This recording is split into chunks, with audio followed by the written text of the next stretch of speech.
नमस्कार। हिंदी साहित्य की दुनिया में आपका फिर से स्वागत है। आज हम करेंगे संस्कृति। इसके कवि हैं बदंत आनंद कोसलायन।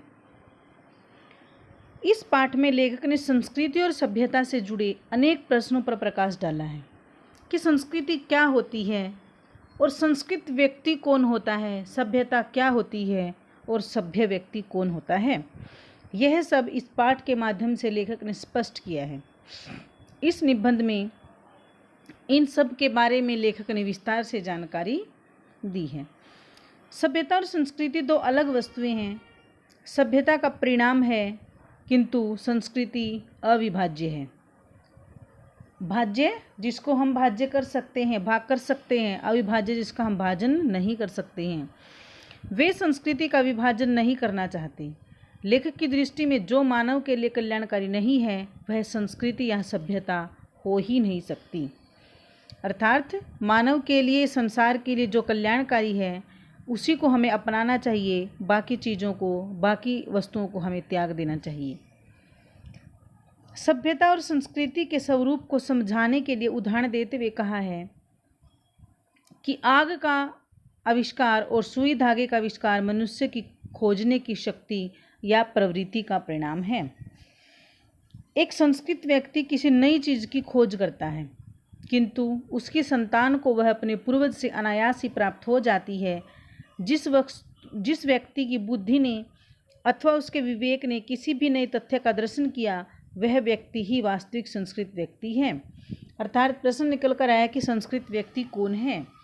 जिसने किसी नई वस्तु अथवा नए तथ्य की खोज की है, वास्तव में वही व्यक्ति संस्कृत व्यक्ति होता है। और वह वस्तु उसकी संतान को वैसे ही मिल जाती है, अपने पूर्वज से वैसे प्राप्त हो जाती है, तो वह अपने पूर्वज की भांति सभ्य भले बन जाए, संस्कृत नहीं कहला सकता। एक आधुनिक उदाहरण लें। न्यूटन ने गुरुत्वाकर्षण के सिद्धांत का आविष्कार किया, वह संस्कृत मानव था। आज के युग का भौतिक विज्ञान का विद्यार्थी न्यूटन के गुरुत्वाकर्षण से परिचित है ही, लेकिन उसके साथ उसे और भी अनेक बातों का ज्ञान प्राप्त है जिनसे शायद न्यूटन अपरिचित ही रहा। ऐसा होने पर भी हम आज के भौतिक विज्ञान के विद्यार्थी को न्यूटन की अपेक्षा अधिक सभ्य भले ही कह सकें, पर न्यूटन जितना संस्कृत नहीं कह सकते। आग के आविष्कार में कदाचित पेट की ज्वाला की प्रेरणा एक कारण रही। सुई धागे के आविष्कार में शायद शीतोष्ण से बचने तथा शरीर को सजाने की प्रवृत्ति का विशेष हाथ रहा। मतलब ये दो खोजें इंसान ने की, आग की खोज की, तो इसके पीछे क्या कारण रहा होगा कि मनुष्य भूखा मरता था और भोजन पकाने के लिए उसको आग की आवश्यकता पड़ी होगी, और अपना तन ढकने के लिए शीतल उष्ण, गर्मी और सर्दी से बचने के लिए कपड़े की आवश्यकता महसूस की होगी, इसलिए उसने सुई धागे का आविष्कार किया होगा। अब कल्पना कीजिए उस आदमी का जिसका पेट भरा हो, जिसका तन ढका हो, लेकिन जब वह खुले आकाश के नीचे सोया हुआ रात के जगमगाते तारों को देखता है। अब बात यहाँ पर किसकी आती है कि कौन व्यक्ति किस काम को अपने मन से करना चाहेगा और कैसे। कौन किसी काम को करके खुश है और दूसरे की भलाई के लिए कौन व्यक्ति किस काम को करता है। जैसे महात्मा बुद्ध ने बचपन में ही अपने घर को त्याग दिया था, गृह त्याग किया था उसने दूसरों के लिए, दूसरों को शिक्षा देने के लिए, लड़ती कटती मानवता को बचाने के लिए ही उसने घर को त्याग दिया था कि कैसे न कैसे इस संसार के लोगों को मैं बचा सकूं। अपने उपदेशों के माध्यम से उसने लोगों को जागृत किया और उनको संदेश दिया जिससे वह इस समाज, इस संसार के लोगों को बचा सका। अब बात हम यहाँ पर कर रहे थे न्यूटन के बारे में कि न्यूटन ने क्या किया। न्यूटन एक महान वैज्ञानिक थे। उन्होंने गुरुत्वाकर्षण के सिद्धांत का आविष्कार किया था जो उनसे पहले किसी ने नहीं किया था। संस्कृत मानव वह कहलवाएगा जो बिना किसी भेदभाव के सबके लिए नया काम करेगा। किसी पूर्व खोजी हुई वस्तु या सिद्धांत के परिमार्जन करने वाला व्यक्ति को संस्कृत व्यक्ति नहीं कहा जा सकता, क्योंकि वह पहले आविष्कृत काम को ही आगे बढ़ा रहा है।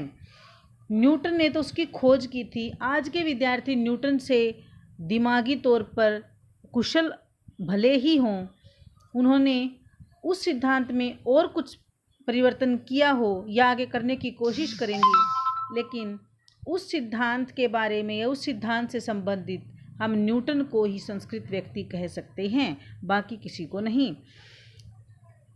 न्यूटन के सिद्धांत की कोई कितनी ही बारीकियां क्यों न जान ले, परंतु संस्कृत कहलवाने का अधिकारी तो उस सिद्धांत को प्रतिपादित करने वाला व्यक्ति ही रहेगा, अर्थात उसी व्यक्ति को हम उससे संबंधित या उस सिद्धांत से संबंधित संस्कृत व्यक्ति कहेंगे। अन्य व्यक्ति सभ्य हो सकते हैं किंतु संस्कृत नहीं।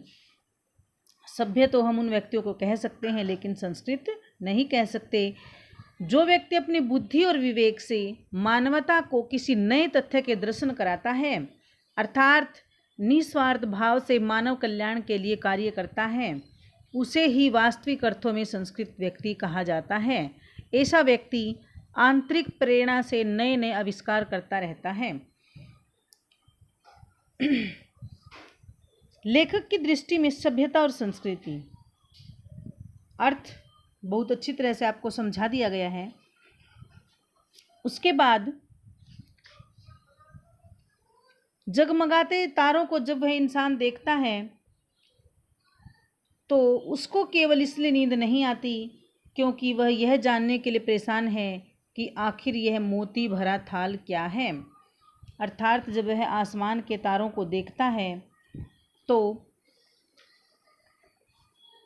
भौतिक प्रेरणा, ज्ञानेप्सा, क्या ये दो ही मानव संस्कृति के माता पिता हैं? दूसरे के मुंह में कोर डालने के लिए जो अपने मुंह का कोर छोड़ देता है, उसको यह बात क्यों और कैसे सूझती है? रोगी बच्चे को सारी रात गोद में लिए जो माता बैठी रहती है, वह आखिर ऐसा क्यों करती है? सुनते हैं कि रूस का भाग्य विधाता लेनिन अपने डेस्क में रखे हुए डबल रोटी के सूखे टुकड़े स्वयं न खाकर दूसरों को खिला देता था। वह आखिर ऐसा क्यों करता था? संसार के मजदूरों को सुखी देखने का स्वप्न देखते हुए कार्ल मार्क्स ने अपना सारा जीवन दुख में बिता दिया। और इन सब से बढ़कर आज नहीं, आज से 2500 वर्ष पूर्व सिद्धार्थ ने अपना घर केवल इसलिए त्याग दिया था कि किसी तरह तृष्णा के वशीभूत लड़ती कटती मानवता सुख से रह सके। संस्कृति में कौन से 3 रूप गिनाए गए हैं? संस्कृति में कौन से 3 रूप? बहुत से व्यक्ति जो अंतर्मन से कार्य करते हैं, जो अपने अंतर्मन से दूसरों के लिए कार्य करते हैं, और कुछ जबरदस्ती से कार्य करते हैं। लेकिन संसार के लिए इन व्यक्तियों ने जो काम किया है वो अपने अंतर्मन से किया है, जैसे सिद्धार्थ, लेनिन, कार्ल मार्क्स। और सभ्यता है संस्कृति का परिणाम।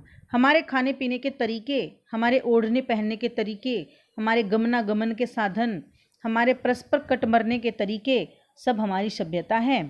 मानव की जो योग्यता उससे आत्मविनाश के साधनों का आविष्कार कराती है, हम उसको संस्कृति कहें या असंस्कृति।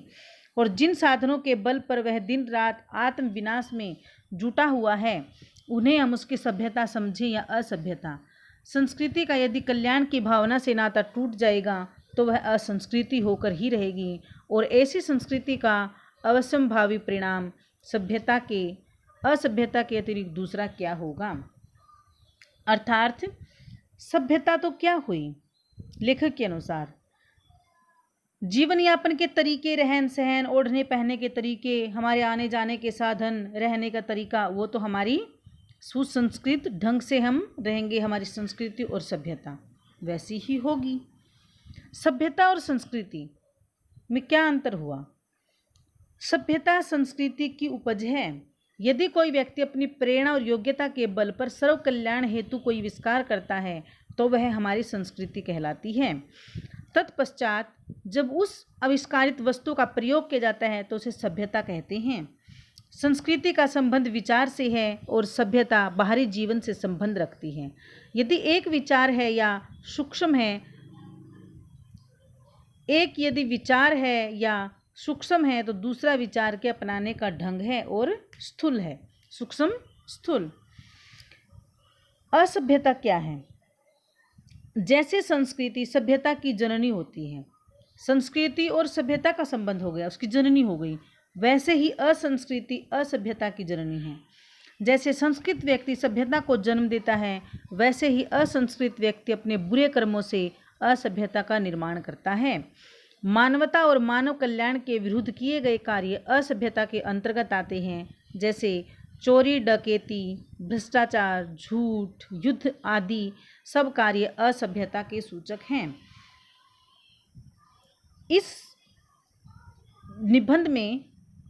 इस निबंध का क्या आशय स्पष्ट होता है? संस्कृति असंस्कृति तथा सभ्यता असभ्यता।